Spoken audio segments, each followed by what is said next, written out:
4 PM news network में दोस्तों आपका स्वागत है। मैं हूं आपके साथ राशिद ज़हीर। दरअसल पूरे देश की और ख़ास करके बीजेपी के नेताओं की नज़र हमारे सीजेआई साहब पर है, जो नए सीजेआई साहब आए।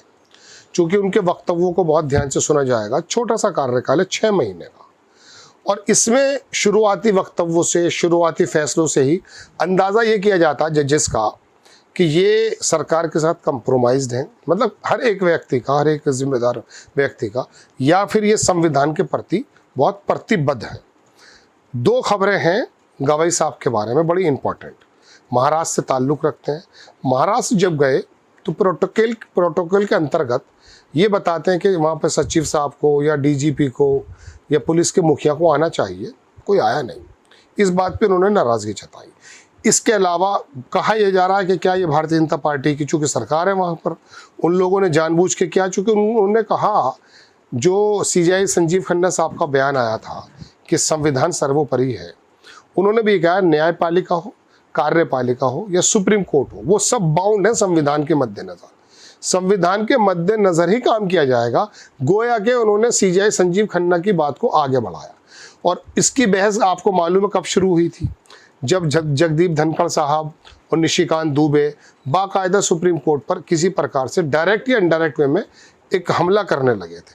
आपको दोस्तों मैं खबर दिखाता हूँ इन्हीं की, जो मैंने आपको बताया है। इनका बयान आया है और उनका थोड़ा सा ये देखिए, ये खबर है बार एंड बेंच की। If chief secretary of state, Maharashtra के chief secretary state, DGP, Mumbai police commissioner do not want to come to receive, वो गए थे वहाँ पर महाराष्ट्र, चूँकि उनका गृह राज्य है। when CJI who is the from Maharashtra has arrived for the first time गए हैं वो शपथ लेने के बाद, it is up to them to think about it. I am not insisting on protocol, उन्होंने कहा मैं कोई प्रोटोकॉल पे इंसिस्ट नहीं कर रहा हूँ, but it's respect by the organs of the institution of the judiciary। ये एक रेस्पेक्ट शो करता है अगर आप उनको रिसीव करने के लिए आते। When a chief of an organ constitution is coming from the first time, जब वो चीफ हैं कॉन्स्टिट्यूशन के और वो फर्स्ट टाइम आ रहे हैं, और उन्होंने कहा when he to belongs to the said state से वो बिलोंग करते हैं, whether the treatment they gave was right और नॉट। ये बात नहीं है कि ये जो ट्रीटमेंट दिया गया ये बेहतर या नहीं, दे देमसेल्फ शुड थिंक, उनको खुद सोचना चाहिए। I don't want to get much into small things, मैं छोटी छोटी बातों में ज़्यादा इन्वॉल्व नहीं होना चाहता, but I mention it because people should know, लोग जानना चाहते हैं। आप देखें दोस्तों, यही खबर दोबारा से बारन बेंच ने कहा कि CJI Gavai on protocol. Only one thing I want to say कि this is point is we say there is the 3 pillars of the democracy are equal. जो मैंने भी आपसे कहा था, every organ of institution must give respect to other organs. एक दूसरे के, जो ये इंस्टीट्यूशन है, एक दूसरे को रेस्पेक्ट देने की ज़रूरत है। ये क्या जताता है? सरकार का रवैया, क्योंकि वहाँ बीजेपी की सरकार है। आप देखेंगे ये खबर आई है कि B R Gavai the first, ये असल में दूसरे, ये बौद्धिस्ट हैं, दलित हैं, चीफ जस्टिस फर्स्ट टाइम हुए हैं ये, मतलब सेकंड टाइम है, लेकिन बौद्धिस्ट ये पहले हैं। ये खबर मैंने बता दी आपको। मैं उनका लिखा हुआ, जो किसी ने रूपांतरण हिंदी में किया था, वो दिखाना चाहता हूँ।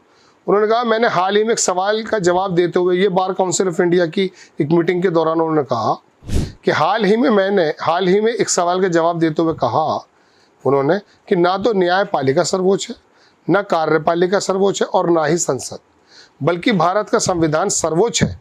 सभी तीनों अंगों को संविधान के अनुसार काम करना चाहिए।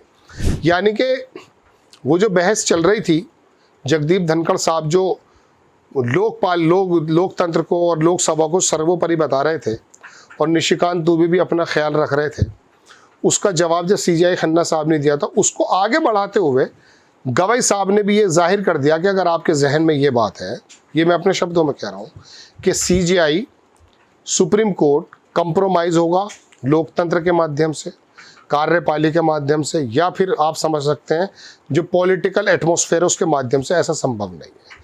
सिर्फ वहाँ होगा जहाँ संविधान कहेगा। तो अब इसी बात से शुरुआत में सभी की नज़र ये है कि उन्होंने कहा मेरा छोटा कार्यकाल है। और एक बड़ी अच्छी खबर दोस्तों इसके अंदर और भी है, मुझे छुट्टियां पड़ जाती हैं। उन्होंने कहा, हालांकि वो उनका कहना किसी और के बारे में है, लेकिन उन्होंने कहा मेरा काम बोलेगा, ना कि मैं ज़्यादा इंटरव्यू देना पसंद नहीं करता हूँ, ना ही मैं प्रेस में जाना चाहता। उन्होंने कहा कि सुप्रीम कोर्ट रेडिफाइंस समर वैकेशन, ये चला करती है काफ़ी ज़्यादा, 2024 की रिपोर्ट थी, लेकिन उन्होंने ये क्लियर कर दिया कि गर्मियों की छुट्टियों में भी खुला रहेगा सुप्रीम कोर्ट। हालांकि बेंच बनी रहती है, लेकिन सीजेआई समेत कई सीनियर जज होंगे कार्यरत। मतलब सीजेआई खुद कार्य करते रहेंगे। 2025 के आंशिक कार्य दिवस जो छुट्टियां पड़ती हैं, बड़ी अच्छी बात है, जो कि 6 महीने का ही काम है। लाइव लॉ की एक रिपोर्ट है दोस्तों, ये 17 तारीख की है, कि आई डोंट गिव इंटरव्यूज़। ये गवई साहब का बयान आया है कि मैं ज़्यादा इंटरव्यूज़ देना पसंद नहीं करता, बिकॉज जज शुड नॉट मेक प्रोमिसेस। जजेस को कोई प्रोमिसेस नहीं करने चाहिए। सीजेआई BR गवई ने कहा एट BCI, मैंने आपसे कहा ना कि बार काउंसिल ऑफ इंडिया की, उन्होंने कहा मेरा काम बोलेगा। अब ये काम बोलेगा, यही परेशानी है दरअसल।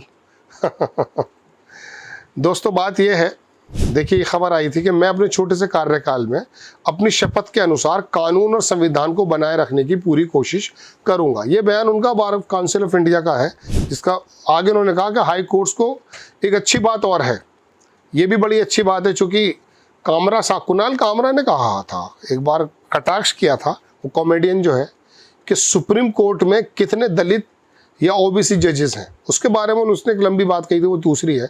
इन्होंने कहा हाई कोर्ट्स को महिलाओं और अनुसूचित जाति, अनुसूचित जनजाति और अन्य पिछड़ा वर्ग के उम्मीदवारों को न्यायिक नियुक्तियों के लिए अधिक सिफारिश करनी चाहिए। इस बात से अंदाज़ा आप कर सकते हैं कहाँ जा रहे हैं। ठीक है जनाब, ये मैं आपको दरअसल दोस्तों ये बताने आया था कि उन्होंने इस बात से नाराज़गी थोड़ी सी जाहिर की कि क्या समझते हैं। इसका मतलब ये है कि भारतीय जनता पार्टी की जो माध्यम से जो सरकार है, वो समझती है कि BR गवई साहब संजीव खन्ना जैसे ही काम करने जा रहे हैं, और ये बड़ी अच्छी बात है। देखो दोस्तों, बात ऐसी है, संजीव खन्ना को याद किया जाएगा, चंद्रचूड़ साहब को किस वे में याद किया जाता है, गोगोई साहब ने आखिर समय में क्या किया है, पूरी दुनिया कैसे याद करती है। अभी जस्टिस बेला, जिनके बारे में मैंने आपसे कहा, उनको फेयरवेल नहीं दिया गया। बात यह है, हालांकि देखिए उसके लिए सीजेआई खन्ना ने भी कहा कि नहीं, गलत, BR गवई साहब ने भी कहा कि देना चाहिए, लेकिन चूंकि कार्यकाल के मुताबिक ही वकीलों के मन में ये बात थी। अब जजेस, आपको मालूम है, किसी के यहाँ पैसा पकड़ा जा रहा है, किसी के यहाँ कुछ, उसको इसी एक पिलर को, हालांकि पिलर तो सब किस प्रकार के हो गए, ये हमारा जो डेमोक्रेसी का जो एक मजबूत पिलर जिसको हम जुडिशरी कहते हैं, इसको साफ सुथरा बनाने की, पारदर्शी बनाने की और इफ़ेक्टिव और फास्ट बनाने की जिम्मेदारी जितनी जजेस के ऊपर है, किसी और के ऊपर नहीं है। क्योंकि आम जन ये चाहता है कि बहुत जल्द फैसला मिले, तवरीत मिले, इंसाफ का तकाजा भी यही है। तो गवई साहब की जो फिलहाल बातों से महसूस ये हो रहा है दोस्तों, बहुत जल्दी राय मैं भी नहीं बना रहा हूँ, कि शायद सरकार जितना ईजी समझ रही, इतना ईजी काम है नहीं। तमाम चीज़ें हाथों में नहीं है, कंट्रोल में नहीं है, चीज़ें जो हैं अभी हाथों में नहीं आई हैं पूरी। अंधेरा तो कर दिया है साहब, लेकिन कुछ बाकी है। आपको खबर कैसी लगी अपनी राय कमेंट्स बॉक्स में ज़रूर दीजिएगा। चैनल को सब्सक्राइब कीजिएगा, शेयर कीजिएगा। नेक्स्ट टाइम मैं किसी खबर के साथ हाजिर होता हूँ। जय हिंद।